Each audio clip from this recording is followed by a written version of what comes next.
can see by the clip at the beginning of the video, Jojo has been recommending me the Great Estate Developer for over 87 days. We're almost at 90 days, and I decided that I would dedicate an entire video discussing this series because it obviously wasn't just Jojo recommending me to read this, but when I see someone just so adamant about something, so passionate about a story, I can't help but have a little bit of interest. I can't help but just wonder, okay, let's actually see what this is about. Let's see if this is going to be a good read or not. And so, I'm dedicating this video to you, Jojo. Without you continuously mentioning it, I would have never really even have known of this series' existence, and if I would have found out, it would have been much, much later in the future. So I owe this to you. So anyways, with that being said, obviously, I'm going to be talking about this series, The Great Estate Developer, that clearly must be incredible, must be something legitimately enjoyable. And I will tell you right now, what I read of it is pretty good. And I'm not just saying that because obviously JoJo has dedicated almost 90 days of their life recommending this series, but legit, it actually is a good read. So, what is this about? Well, the title, obviously, when you look at the title, it isn't anything that kind of rolls off the tongue, or it isn't anything that might gravitate you to start the series. Obviously, when you hear about like real estate or you hear about someone making houses, that might not be the most fascinating story element. That might not be a fascinating topic for you. However, when you actually get into the story and how it's written, that's when it actually becomes incredibly enjoyable. It's kind of like how people look at RTSs or real-time strategy games or whatever, like when it comes to like building bases and stuff. I love that type of stuff. I love building bases. I love playing simulation games and all that. It's a big thing I love to do. I love like Total War Warhammer, for instance. Obviously, it's a little bit different, you don't build bases, but you get the point. I love simulation games. I love seeing a growing empire, so to speak. And when I start this series, that's kind of what I got, actually. So, let's start with Chapter 1. So, Chapter 1 of the series, it gives us kind of a glimpse into the future, that this is our main character, Lloyd, that has the ability to basically terraform the land, or in this case, just cultivate the land, and turn it into a well-bustling city, a cityscape that anyone can live in, and people can actually have modern-day necessities, modern-day lifestyle, which is a pretty big deal, because obviously there is something I've neglected to talk about. This world that you're currently seeing is a fantasy world, a world that is set in medieval times. So, for instance, let's take, for example, ReZero, or Mushoku Tensei, okay? Let's just think about those two series of mine, and think about the world of those, okay? Imagine if someone, instead of, like, becoming the savior or hero of the world, either stopping a great evil or trying to stop something really bad from happening, what if the hero was someone that wanted to cultivate the land and just create giant cities, create modern-day cities for people to be able to live in comfort? That is basically what this series is about. Now, obviously, that premise still might not seem interesting enough, but it is when you factor in that the world is a fantasy setting. So, there obviously is solutions to handling certain things that are different from how, let's say, real life would handle it, because you don't have magic or summon capabilities and stuff like that, but obviously Lloyd, or MC, does have those capabilities. So there is some notable differences, but he wants to bring society to a better place to where he can live in comfort, but also, while doing so, it will bring everyone else around him great comfort as well. It will, in fact, help his status, help him grow as an individual, make a lot more money, help his family in this world gain a lot more money, and also, it just, in general, will improve the lifestyle of everyone. It's honestly something that I love seeing, and anytime I see it, like a reincarnated story, transported story, or, you know, any form of story like that. Because it's like, if you're from the modern day, like Japan, Korea, America, whatever, around the world, you're gonna have some things you're gonna know. There's some knowledge. Like, maybe you might know how to make, like, a car. Maybe you might know how to make a car engine. Maybe you understand how electricity works, and you're able to kind of make electricity work in medieval times.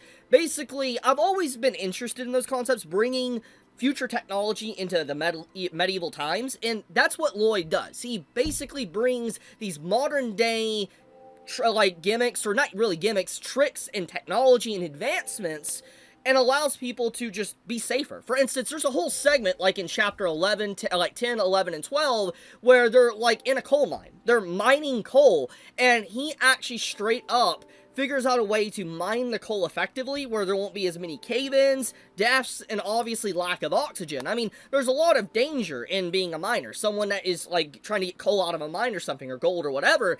And so when you factor in his modern-day techniques that he's aware of, it helps the life expectancy of everyone around him, and it just benefits everyone in the grand scheme of things. So I like what the story is doing. It's literally just about the world improving. He's improving the world. Even if there is some selfish desires, selfish goals in the long term, he is improving the world. Because now that people are aware of the technology or certain techniques, it's going to be applied all around the world as things continue to move forward. He is bringing a technological advancement that is like 200 years ahead, 200 to 300 years ahead, which is impressive. And I am so excited to see where this story is going to go. Now, at this current time, I have only read the first 12 chapters. However, there is way more than 12 chapters. I mean, as you can see here, there's 182 chapters. Apparently, Season 2 of this ended just a few months ago, like over a month ago,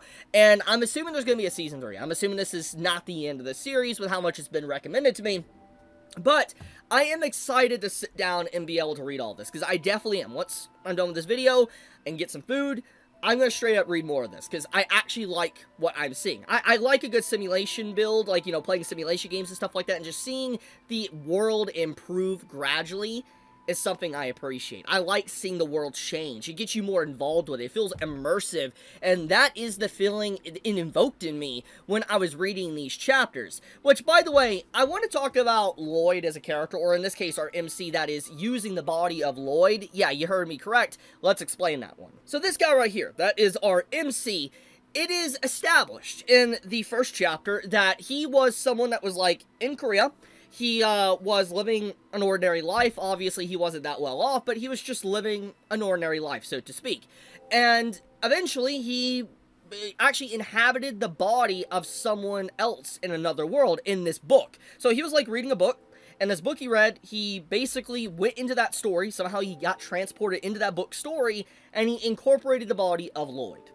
And now he's living Lloyd's life, and his reputation is not good. Like, nobody liked Lloyd. Lloyd in the actual book had a dead end where he basically just died and, like, drinking himself to death pretty much. He had nothing to his name. His parents were gone. All the money was gone. Everything was gone. There was just nothing. It was a complete dead end loss for the said person within the book. However, with the MC getting in his shoes, knowing how the story goes after finishing it, he has turned Lloyd's life entirely around, and for the actual better, because now people are starting to respect him, people are starting to respect his family, money is pouring in to where there isn't much debt, the economy is booming, so to speak. So, legit, he has improved the life of Lloyd quite a bit, and this is something I'm legitimately curious about, because it is brought up briefly, but as much as I've read so far, it's not been tackled too much. I am curious if Lloyd, the actual person that our MC is inhabiting right now, will return. Now, hear me out.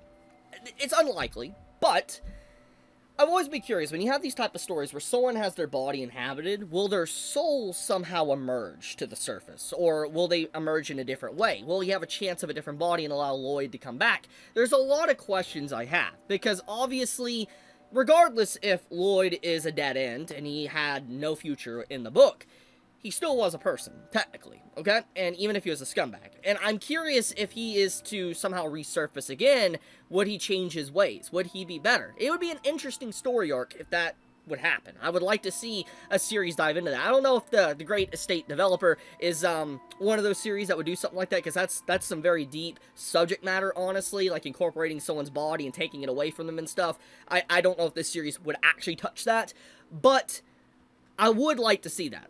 I don't know if it'll happen, but if I had to take an educated guess what will happen eventually, is that the family and the knight and everybody will find out that Lloyd isn't actually Lloyd.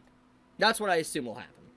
But, with all that being said, though, I like what I've read. This is a very good read so far. I see why Jojo recommended this for over 80 days, almost 90 days. I'm definitely going to be reading, and I definitely plan on doing an update to this in the future.